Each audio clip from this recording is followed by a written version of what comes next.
amuñu woon peut-être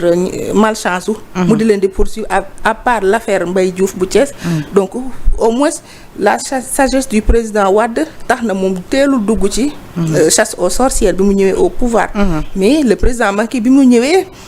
dugg ci mais après dafa cramé xam na ne lii muy def nii du ko jëmee fenn bi mu koy def c'était trop tard. D'ailleurs bokk na ci raison yi tax au lieu de faire 5 ans il a fait 7 ans parce que moment yi waroon liggéey réew mi liggéeyu ko avec cette traque des biens mal acquis mu xam ne il a perdu du temps pour rien. Léegi nag ces erreurs là dañu war a servir de leçon. L'actuel régime waruñu mën a duggaat ci travers yooyu et cette manière d'y aller pour man n'est pas fine mais aussi n'est pas stratège ndaxte ak lu mën a am droit moo war a appliquer wu ku def loo xam ne yoon dala koy toppee sañ nañ la tere génn réew mi mais ku yoon toppeewul dara ñu jël la di la defal ay interdiction de sortie du territoire loolu mën na pousser les gens à adopter la désobéissance civile. am na fi. Quand le premier ministre Ousmane Sonko gisoon na ne on abusait de sa liberté, il a adopté la désobéissance civile. Oui. Et les gens peuvent faire comme lui. Et je pense que lolo, on n'en a pas besoin. Il faut que les gens respectent la loi, mais la loi aussi doit s'appliquer comme elle se doit. Et loolu lañ war a taxawee pour man. mais ci wàllu Lat Diop bi nga xamante ni maa ngi koy rappelé léegi. depuis samedi en tout cas mu ngi en position de garde à vue. pour rappel nag moom Mohamed Dieng da ko tuumal ci koppar yu toll ci 5 milliards ba ni sax yooyu les 5 milliards utilisé na ko ba am ci ab immeuble foofee ca Grenoble. également ay avocats am ci fàttali ci ay pôle d'avocats am te ñu gis ci kenn di maître El Hadj Diouf ñoom ñu ngi doon sàkku à ce que confrontation am ci diggante moom ak ki nga xamante ni moom moo di Mohamed Dieng parce que ñoom nee nañu. yooyu la accusation du ay accusation yu solide et pourtant depuis samedi ñu ngi ko placé en garde à vue. xam nga loolu moom mooy jël sàcc bàyyi ko jàpp sàcc bàyyi ñim àndal ndax corrupteur ak corrompu ñoo bokk benn àtte ci suñu code pénal. mënoo jàpp un corrompu bàyyi son corrupteur. te yow ñu bëri loolu la ñu comprendre woon depuis démb ba tey ñu ngi am na way parce que loolu wàllu guerre la bu dee loolu la wàllu guerre la ça veut dire guerre la léegi ki nga xamante ne moom la ñu guerre mënuñ koo jàpp bàyyi ki nga xam ne moo ko guerre loolu suñ code pénal maanaam suñu charte ci wàllu yoon moo ko wax. waaye mais li ci gën a grave Penda koo xam ne nekkul même dans le territoire sénégalais bu dee li ma dégg ba fii ñu toog. nan la ñu mënee jàpp nit ci accusation ku nekkul ci réew mi léegi pour ñu am confrontation il va falloir que kooku ñëwaat ci réew mi ab yi mën na passer loolu mais avant vraiment d'arrêter quelqu'un wala de convoquer quelqu'un au moins que les deux parties puissent intervenir mais on ne peut pas arrêter une partie et cette partie muy xaar ki nga xam ne moo war a ñëw et dans le dossier Lat Diop man ci sama compréhension mooy dañ ko jàpp ba pare di wut luñ koy toppee et ça pour man c'est injuste. ñu ngi naan ay échange WhatsApp. non c'est injuste ce que je vois là li tax affaire am bi perdurer c'est parce que dañ ko jàpp ba pare bëgg a def comme CREI xam nga on veut faire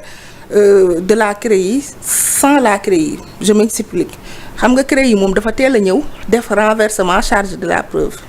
wala des preuves maanaam yow yaay justifier sa alal ci CREI yi ñëpp ne loolu àdduna bi benn juridiction nangul loolu. justice bu lay topp da lay topp parce que ay fait la koy teg. mais warul ñëw topp la pare la yow benn sa montre bi loo ko jëndee sa téléphone bi loo ko jëndee justifier ñu ko loolu mënul nekk donc CREI yi moom wane na boppam li ko tax a jóg léegi dañ ko éliminer indi pôle financier judiciaire ne loolu moom bokkul ak CREI yi parce que bii moom justice moo lay topp peut-être yow yaa war a prouver peut-être sa innocence mais ce qu'on est en train de faire c'est comme la CREI avec Lat Diop en tout cas ndax dañ ko jàpp ba pare bëgg a seet lan lañ bëgg a dugal ci dossier am parce que son corrupteur nekk fi sur place pour confrontation mais moom ci boppam toppee wuñ ko détournement de deniers publics toppee wuñu ko malversation financière amul sax benn plainte bu jóge ci LONASE bi mu doon gérer wala ministère des sports bi mu yoroon boo xam ne wane nañ ne def na fa njuuj njaaj ngir toppee ko kon on est en train quand même de chercher des charges pour Lat Diop ce qui est inacceptable. Est-ce que kon dans ce cas lui-même mën na expliquer le fait que garde à vue bi yàgg booba tey. looloo tax mu yàgg dañuy wut luñ koy toppee d'ailleurs ci presse bi tey ñu ngi naan ñu ngi seet dañ koy toppee enrichissement illicite moo tax ma ne on est en train de faire de la CREI sans la CREI parce que CREI moo doon def loolu. instant bi Lat Diop bu ñu ko tuddalee ci enrichissement illicite ñu ngi ko bëgg a dugal ci cadre dossier yi ñu doon am CREI yi te yooyu yëpp jurul dara. ndax ñëpp ñi jaarale CREI yi nee nañu dañ leen a tooñ. kon daal yow vous êtes oui pour la reddition des comptes mais ngallaawaay na fekk ñu am. mais dans les règles de l'art. lu dëggal lu leer est-ce que du kon lu ni mel moo waral ku mel ni Birahim Seck depuis loolu mu ngi insister. ci nañuy publier li nga xamante ni moom moo di rapport yi ñu gis. Non seulement dañu war a publier les rapports et encore une fois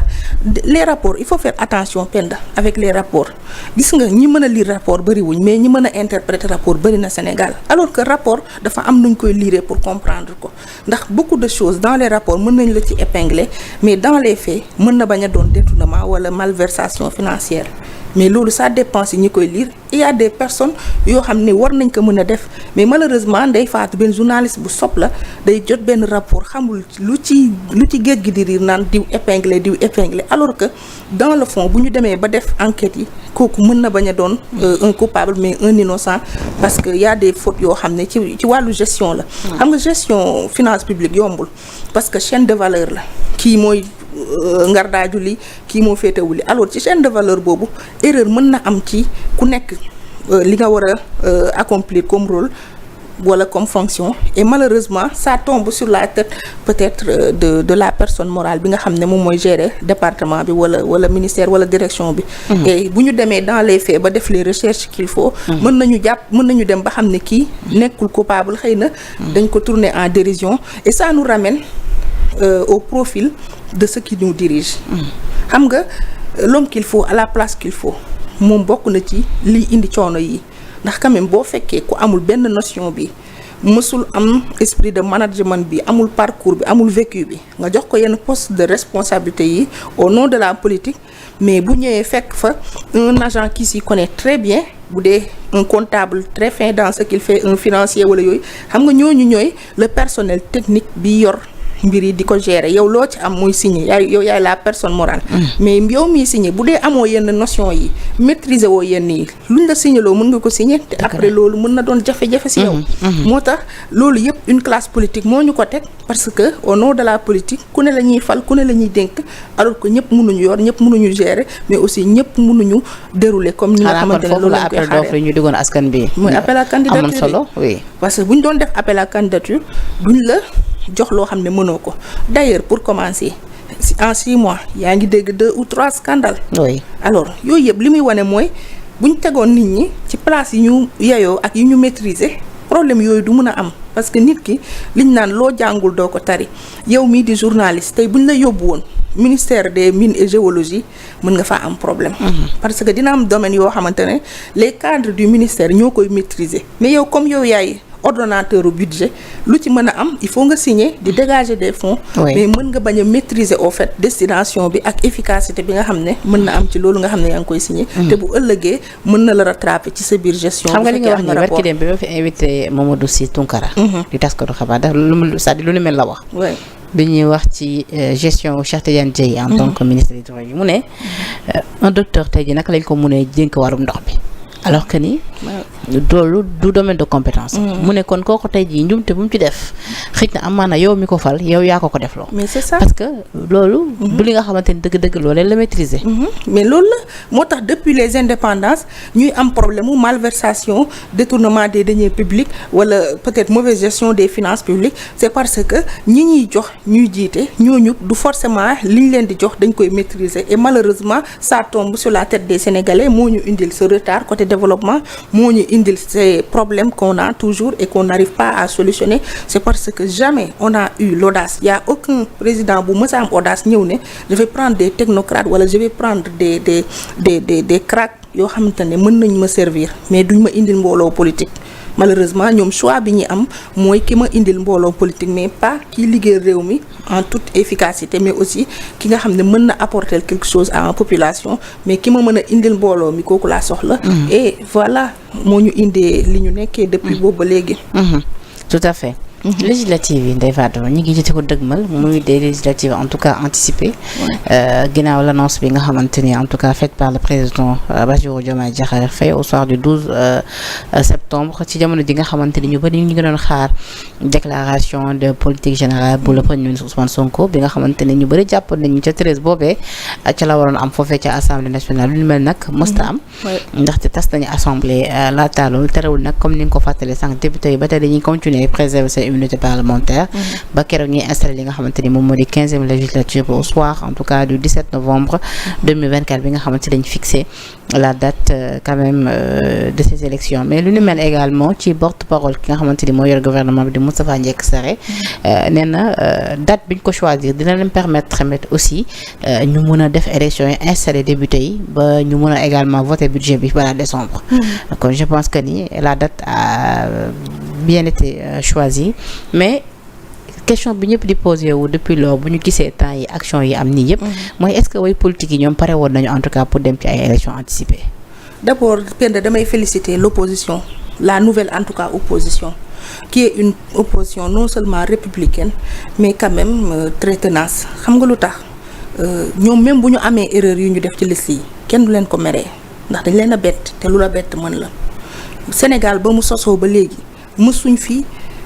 tas assemblée non seulement mais bëgg a dem élection bëgg a déposer des listes 15 jours après mësul am c'est une première au Sénégal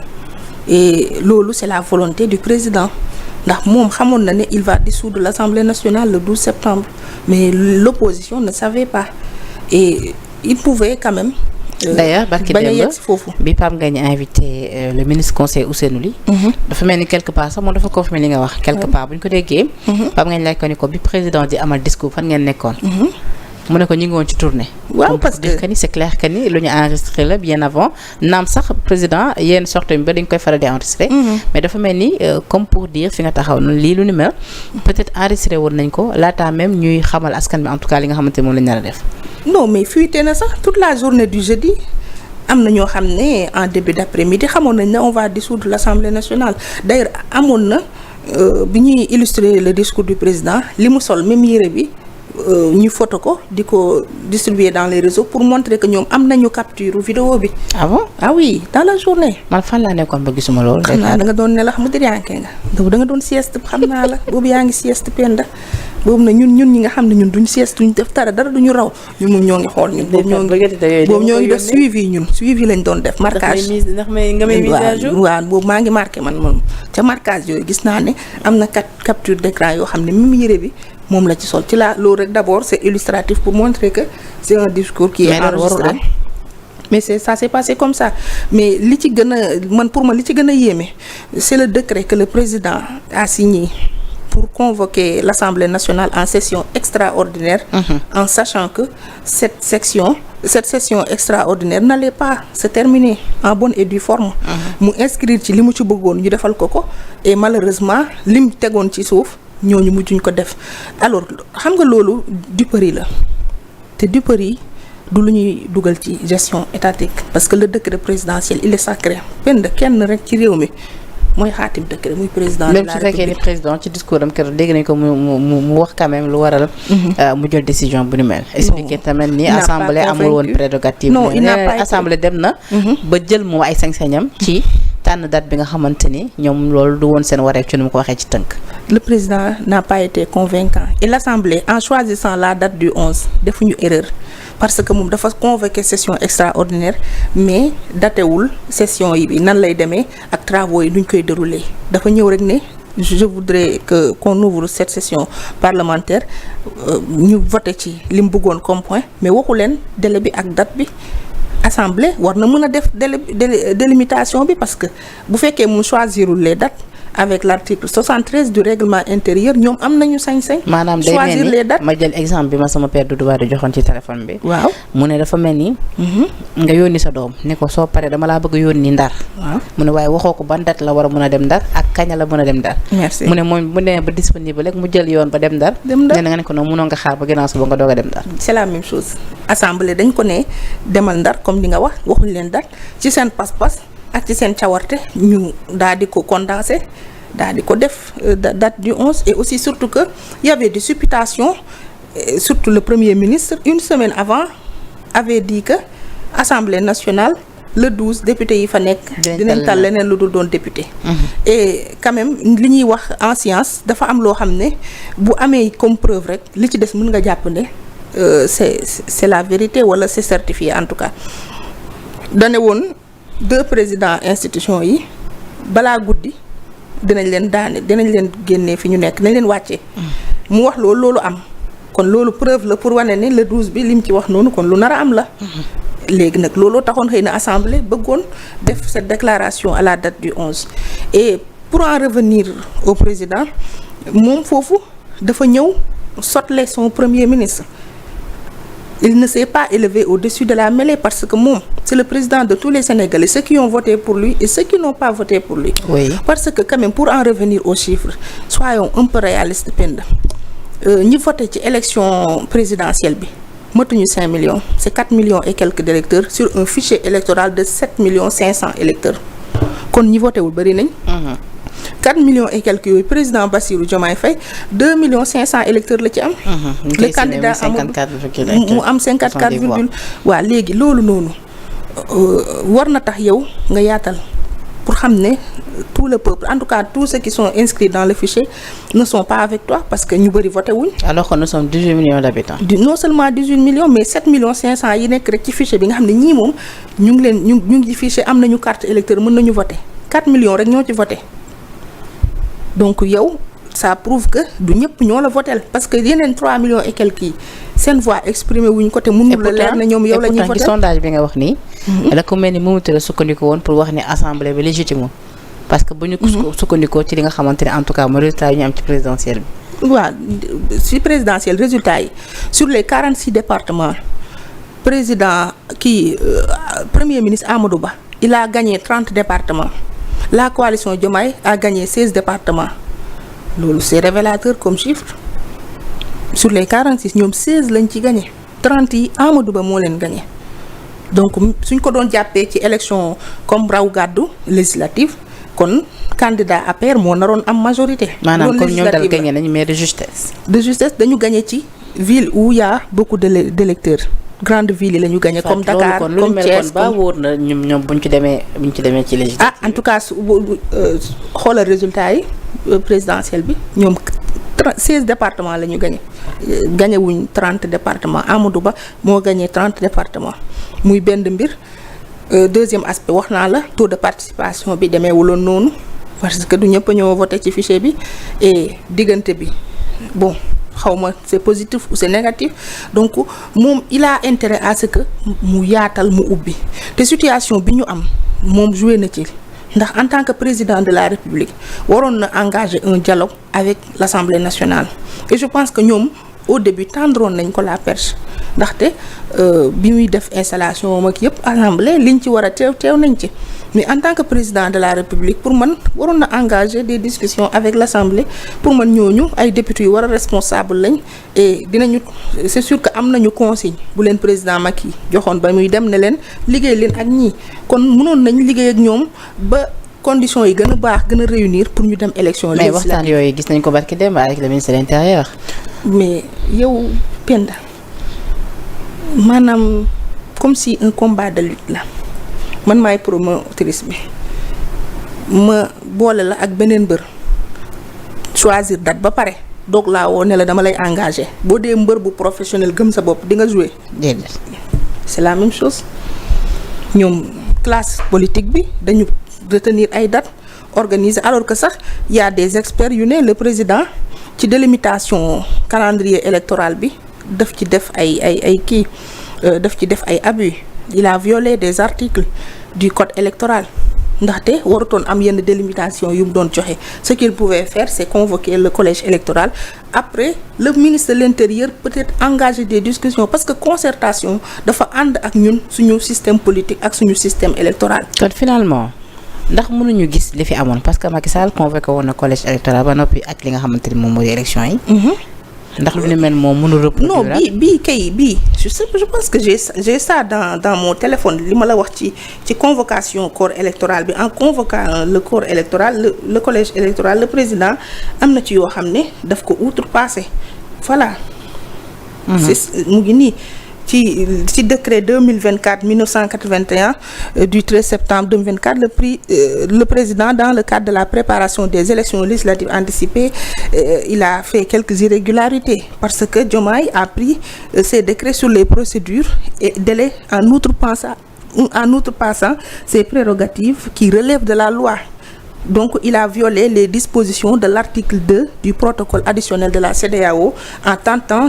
d'imposer des dispositions favorables au parti PASTEF sans concertation ni consensus. La période de réception, de traitement et de publication des listes des candidats, la période de distribution des cartes d'électeurs par les commissions administratives, les répartitions des sièges à pourvoir dans les départements. Aucune disposition du code électoral ne prévoit la réduction de la répartition des sièges de la dernière élection. kon dans ce cas-là ce serait justifié bu ñenn ñi waxee ni pare wuñu pour dem ci ay élections. waaw parce que maanaam dañ leen boolewul nee naa la man mënuma nekk promotrice yow Penda ngay mbër bu ngay Modou Lo le roi des arènes que j'aime bien. waaw tuddee nga ma sama fan. waaw yow ñoo ko bokk. man Modou Lo dama ko fan. maa la ko gën a fan gën la ko bëgg kon dañuy jël exemple si mooy suñu mbër ñun léegi suñu mbër boobu. te taay ni ma pataawee dama roog moom. ah déedéet yoroo yaramu mbër alors non léegi nag moom mi nga xamante ne mu vraiment moo mën ñëpp ëpp doole ak ni mu fonkee boppam respecté boppam man mënuma doon promotrice woo ko yow si woo ko ci combat fekk maa jël sama date ba pare kale lépp ne ko ñëwal ak bëre déedéet. kon lan la ñu waroon def Ndeye Fatou. li ñu waroon def mooy des concertations. déjà sax ndax élection yi déjà nii rek waroon na fi ñu toll nii. non fi ne concertation mënatul ne fi ne nii sëgg bëre. non je veux dire ak fi ñu toll nii immigration bi. inondation yi.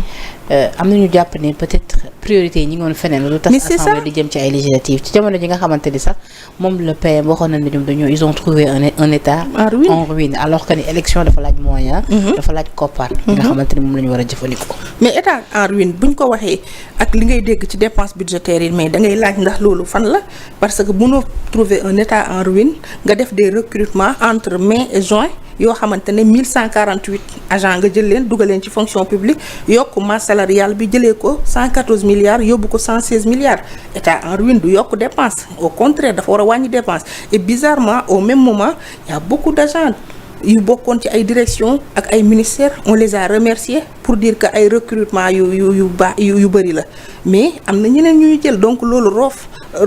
la donc mënuñu jàpp ne c'est un état en ruine et puis en juin FMI ñëw ne le Sénégal est en surfinancement et Penda ce qui est vraiment déplorable mooy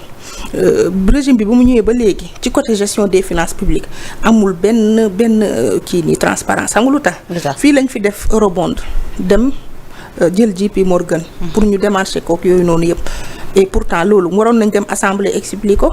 buñ ko expliquer woon assemblée au moins y aura un débat bu ñuy tenir pour éclaircir la lanterne des Sénégalais mais ba léegi déggoo ci dara il y a eu beaucoup de levée de fonds yu état du Sénégal def dans le marché de la sous-région BAD jox nañu alors ci diggante boobu yëpp xaalis yooyu ñu jël dugal ko ci suñuy kees ah léegi nag loolu à quelle fin